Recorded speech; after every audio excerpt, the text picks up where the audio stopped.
جو ختم کرنے کی باتیں سوچتے ہیں وہ خود ختم ہو جاتے ہیں۔ مجھے یاد آ رہا ہے مجاہد ختم نبوت مولانا غلام غوث ہزاروی کا وہ جملہ، جس وقت سکندر مرزا نے کہا ہم نے چاندی کی کشتی بنوائی ہے، ہم ملاؤں کو لے جائیں گے، کالے پانی میں ڈال کر آئیں گے۔ مجاہد ختم نبوت حضرت مولانا غلام غوث ہزاروی نے کہا سکندر مرزا تجھے اس ملک میں مرنا نصیب نہیں ہوگا۔ پھر کہا سکندر مرزا تجھے اس ملک کی زمین بھی قبول نہیں کرے گی۔ پھر کہا سکندر مرزا تجھے دنیا کی کوئی زمین قبول نہیں کرے گی۔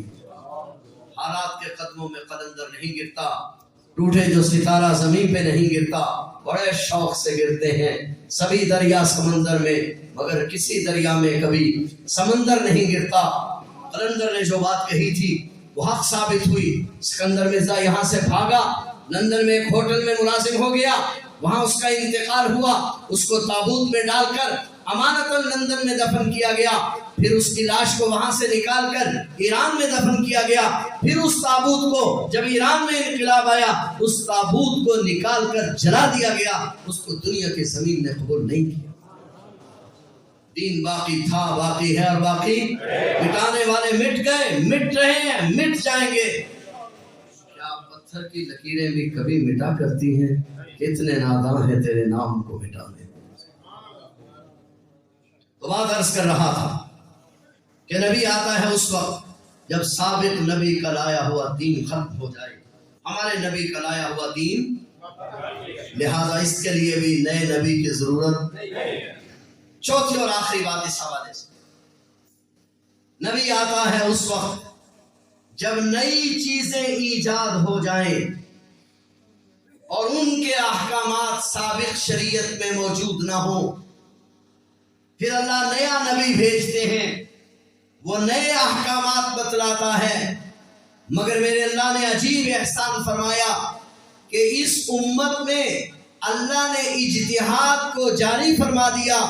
صحابہ کرام سے یہ سلسلہ اجتہاد کا شروع ہوا، بلکہ رسول اللہ صلی اللہ علیہ وسلم سے شروع ہوا، اور یہ اجتہاد کا سلسلہ اس امت میں ایسا چلا کہ اللہ نے اس امت میں ایسے لوگوں کو پیدا کیا کہ جنہوں نے اجتہاد کے اصول اس ترتیب سے مرتب کیے کہ 1400 سال گزر گئے حضور علیہ السلام کے زمانے کو، آج جب کوئی چیز نئی بنائی جاتی ہے حکم پہلے سے موجود ہوتا ہے۔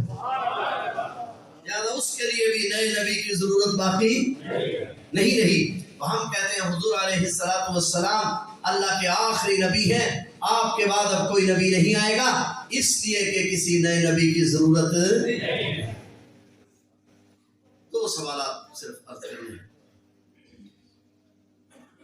آج قادیانی یاد رکھنا یہ دجل و فریب کا نام ہے، قادیانیت دجالیت کا نام ہے۔ دجال پتہ کسے کہتے ہیں؟ جو اپنے جھوٹ پر سچ کا پردہ ڈالے۔ ایک معنی دجال کا یہ ہے کہ ایسا ملمہ ساز ہو کہ سچ اور جھوٹ کا پتہ نہ چل سکے۔ آج جب کوئی نئی حکومت آتی ہے تو بین الاقوامی حکومتیں ہم پر دباؤ ڈالتی ہیں کہ قادیانیوں کو مسلمان تسلیم کیا جائے، تو ان سے تو ہمیں کوئی سروکار نہیں، ہم تو اپنے لوگوں سے بات کرنا چاہ رہے ہیں۔ تو اس وقت ہمارے کچھ مذہبی لوگ بھی بولنا شروع کرتے ہیں کہ یار مسئلہ یہ ہے، یہ بس آپ لوگ مولوی جس کے پیچھے لگ جاتے ہیں اس کو کافر بنا کر چھوڑتے ہیں، جب قادیانی نماز پڑھتا ہے، تلاوت کرتا ہے، ہمارے نبی کو مانتا ہے، اور قادیانی ایسے خناس ہیں کہ جب آپ ان سے پوچھیں گے کہ آپ حضور علیہ السلام کو خاتم النبیین مانتے، وہ کلمہ پڑھ کے کہے گا میں تو خاتم النبیین مانتا ہوں۔ مرزا ناصر نے اسمبلی میں یہی کہا کہ میں تو حضور علیہ السلام کو خاتم النبیین مانتا ہوں اور خاتم النبیین نہ ماننے والے کو کافر سمجھتا ہوں۔ تو لہٰذا ہمارے سادہ لوگ اب جال میں پھنس جاتے ہیں۔ جبکہ وہ لفظ تو خاتم النبیین کا استعمال کر رہا ہوتا ہے، مگر ہمارے ہاں خاتم النبیین کا معنی آخری نبی ہے، وہ خاتم النبیین کا معنی اعلیٰ نبی لے رہا ہوتا ہے۔ اب میں بھی خاتم النبیین کہہ رہا ہوں، وہ بھی خاتم النبیین کہہ رہا ہے، دیکھنے والا جو سادہ آدمی ہے وہ کیسے فیصلہ کرے گا کہ کون دل سے کہہ رہا ہے کون زبان سے کہہ رہا ہے؟ لہٰذا قادیانی کیونکہ دجال ہیں اس لیے نئے نئے شوشے چھوڑتے رہتے ہیں۔ ان میں ایک بات یہ بھی ہے کہ وہ تو حضور صلی اللہ علیہ وسلم کو مانتے ہیں، قرآن کریم کو مانتے ہیں، جس طرح اہل حدیث ایک فرقہ ہے، دیوبندی ایک فرقہ ہے، بریلوی ایک فرقہ ہے، اس طرح قادیانی بھی ایک فرقہ ہے۔ تو دو باتیں سمجھ لیجیے، ایک تو یہ ہے کہ مسلمانوں کا فرقہ ہونے کے لیے تین باتیں ضروری ہیں۔ وہ شخص مسلمانوں کا فرقہ کہلائے گا جو شخص حضور علیہ السلام کو آخری نبی مانتا ہوگا، کیونکہ جب نبی نیا بنتا ہے تو مذہب بھی نیا بنتا ہے۔ لہذا حضور علیہ السلام کے بعد کسی کی نبوت کو ماننے والا مسلمانوں کا فرقہ، آگے چل کر بیان کروں گا کیوں نہیں۔ نمبر 2، مسلمانوں کا فرقہ وہ ہوگا جو قرآن کریم کو آخری وحی مانتا ہوگا۔ مسلمانوں کا فرقہ وہ ہوگا جو حدیث رسول اللہ صلی اللہ علیہ وسلم کو آخری اتھارٹی مانتا ہوگا۔ لہذا قادیانیوں نے جب نبی نیا بنا لیا تو حضور کے ختم نبوت کو نہ مانا۔ قادیانیوں نے جب وحی علیحدہ تسلیم کر لی تو قرآن کریم کو آخری وحی نہ سمجھا۔ قادیانیوں نے جب مستقل وحی پر کتابیں لکھ دی تو حدیث رسول کو بھی آخری اتھارٹی نہیں سمجھا، لہذا یہ مسلمانوں کا فرقہ نہیں۔ باقی رہا ان کا حضور علیہ السلام کو نبی ماننا۔ آپ یہ بتلائیں کہ آپ موسیٰ علیہ السلام کو نبی مانتے ہیں یا نہیں مانتے ہیں؟ جی، عیسیٰ علیہ السلام کو نبی مانتے ہیں، حضور علیہ السلام کو بھی؟ بہت توجہ سے بیٹھے۔ ہم موسیٰ علیہ السلام کو نبی مانتے ہیں، یہودی بھی موسیٰ علیہ السلام کو نبی مانتے ہیں۔ کیا کوئی یہودی ہم سے ظلم اس لیے اٹھاتا ہے کہ یہ میرے نبی کو ماننے والے ہیں لہذا یہودی ہیں؟ اللہ معافی دے، ہم یہودی بننا نہیں چاہتے، لیکن کوئی یہودی ہمیں یہودی ماننے کے لیے تیار ہے؟ جی، وہ کہتے ہیں کہ وہ آدمی یہودی نہیں ہو سکتا جو موسیٰ علیہ السلام کے بعد عیسیٰ علیہ السلام کو مان لے۔ اب ہم عیسائیوں کی طرف چلتے ہیں کہ تم بتلاؤ، ہم تو عیسیٰ علیہ السلام کو مانتے ہیں، کیا تم ہمیں عیسائی مانتے ہو؟ نہیں، تم عیسائی نہیں۔ اس لیے کہ عیسائی کے لیے ضروری ہے کہ وہ حضور علیہ السلام کی ختم نبوت کا حضور علیہ السلام کا انکار کرے۔ جو ہمارے نبی کے بعد نبی مان لے لہذا وہ عیسائی نہیں ہو سکتا۔ اب ہم کہتے ہیں اسی اصول پر کاربند رہیے، اگر موسیٰ علیہ السلام کے بعد عیسیٰ علیہ السلام کو ماننے والا یہودی نہیں ہو سکتا، عیسیٰ علیہ السلام کے بعد حضور علیہ السلام کو ماننے والا عیسائی نہیں ہو سکتا، تو حضور علیہ السلام کے بعد کسی اور نبی کو ماننے والا محمدی یا احمدی کیسے ہو سکتا ہے؟ میری بات کچھ آپ کو سمجھ میں آ رہی ہے؟ لہذا یہ بہت عجیب بات ہے۔ اس کے ساتھ دوسرا سوال یہ ہے، ایک آدمی موسیٰ علیہ السلام کے بعد عیسیٰ علیہ السلام کو نبی مانے تو یہودی کہتے ہیں یہ اب یہودی نہیں رہا، اس لیے کہ اس نے عیسیٰ علیہ السلام کو مان لیا۔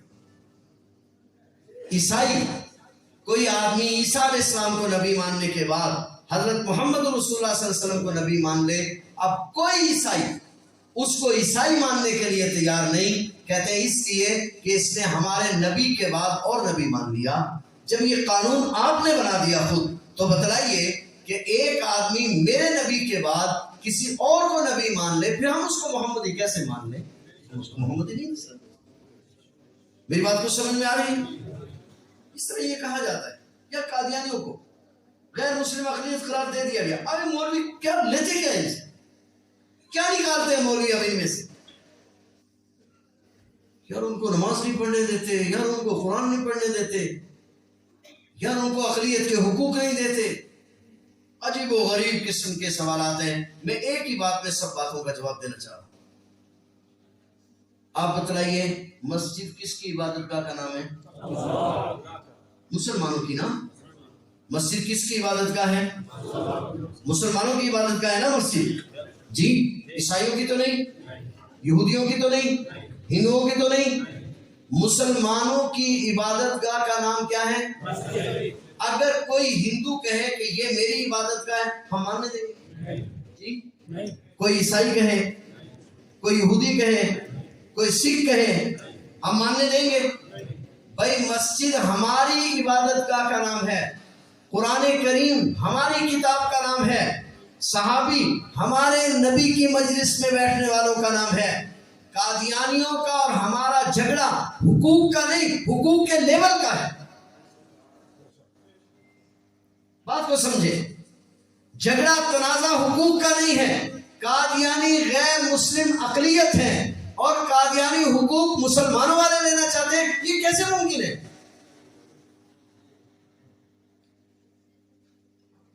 بھئی آپ ایک فیکٹری بناتے ہیں، آپ اس کا ایک نام شو کرتے ہیں، آپ کی فیکٹری سے ایک آدمی نکل کر چلا جاتا ہے، وہ آپ کے نام پر فیکٹری بنا سکتا ہے؟ جی جب نہیں بنا سکتا تو مسجد مسلمانوں کی عبادت گاہ کا نام ہے. اب کوئی عیسائی عبادت گاہ بنا کے اس کا نام مسجد نہیں رکھ سکتا، کوئی یہودی عبادت گاہ بنا کے اس کا نام مسجد نہیں رکھ سکتا، کوئی ہندو عبادت گاہ بنا کے اس کا نام مسجد نہیں رکھ سکتا. اسی طرح قادیانی کوئی برزادہ بنا کے اس کا نام مسجد نہیں رکھ سکتا. یہ ہم اصول کی بات کر رہے ہیں. ہمارا ماٹو ہے، مسجد ہمارا نام ہے، ہماری عبادت گاہ کا نام ہے، قرآن کریم ہماری کتاب کا نام ہے. قادیانیوں کا سب سے بڑا دجل یہ ہے کہ حقوق کے نام پر میرا لیول چھیننا چاہتا ہے تو میں کیسے دے دوں؟ مجھ پر ان ملاؤں کا احسان ہے کہ جنہوں نے اپنی جانوں پر کھیل کر، لوگوں کی گالیاں سن کر میرا نام باقی رکھے ہوئے، میری پہچان باقی رکھے ہوئے. فلہٰذا یہ پہچان باقی رہنی چاہیے یا نہیں رہنی چاہیے؟ یہ ختم نبوت کا پیغام دنیا کے آخری انسان تک پہنچنا چاہیے یا نہیں پہنچنا چاہیے؟ ہمارے ہاں ایک ہوتے تھے جہانگیر سرور شیخ، ان کا نام تھا، فوت ہو گئے. ایک دن ہم بیٹھے ہوئے تھے